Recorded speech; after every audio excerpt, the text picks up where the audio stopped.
It's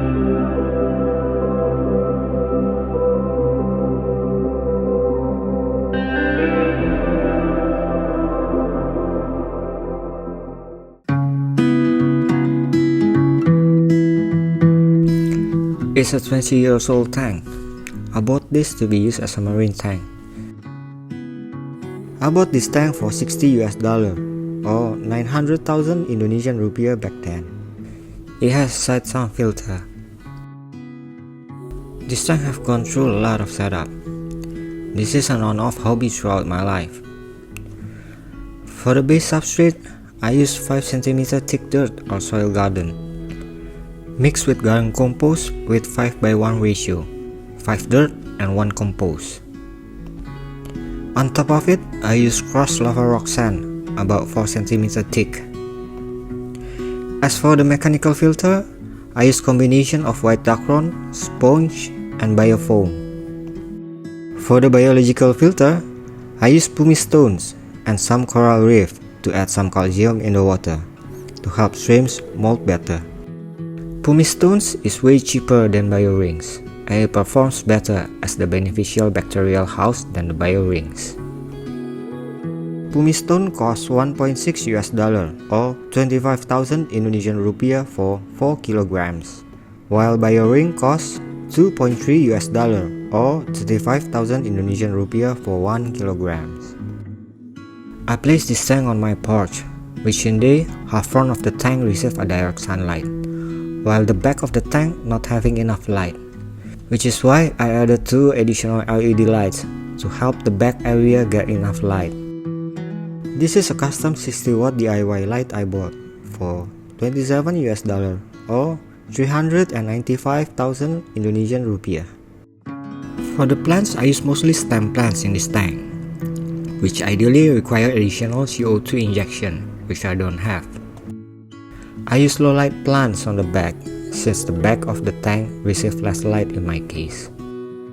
I set this tank 6 months ago, and put the Discus 4 months ago. Other live animals in these tanks are 13 neon tetras, 4 panda corridoras, 6 atosinclus, 2 golden mollies, Bloody Mary cherry shrimps, Sulawesi amano shrimps, and lots of small neorite and horn snails.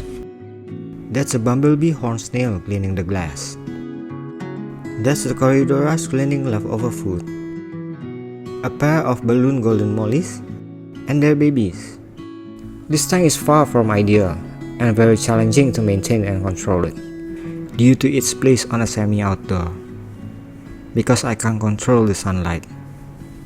But still, I love this tank a lot. This is my first time keeping Discus fish. I bought them when they were still 2.5 inch. It cost the blue one at $12 or 175,000 Indonesian rupiah, and the red one at $17 or 250,000 Indonesian rupiah.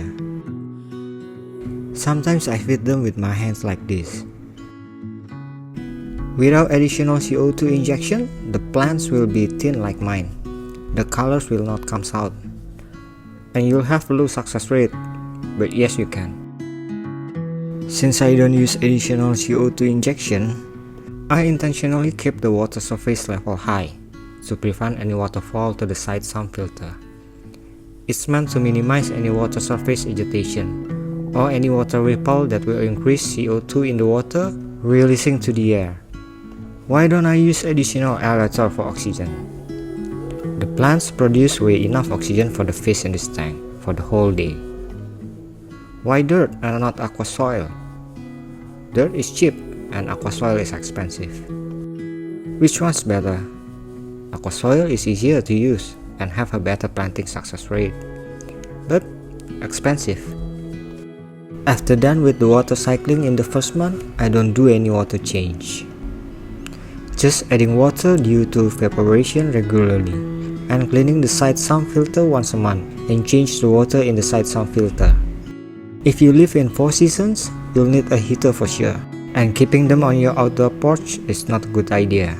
Discus like warm water around 28 to 31 Celsius or 82 to 86 Fahrenheit, and better to keep them at a very minimal 2 pieces, ideally 5. Never 1. They will get really stressed out and probably die for not eating. So that's all guys, stay tuned and consider to subscribe to get the update of this tank and their story. Again, I'm not an expert, but that's my story. Thanks a lot for watching. Bye!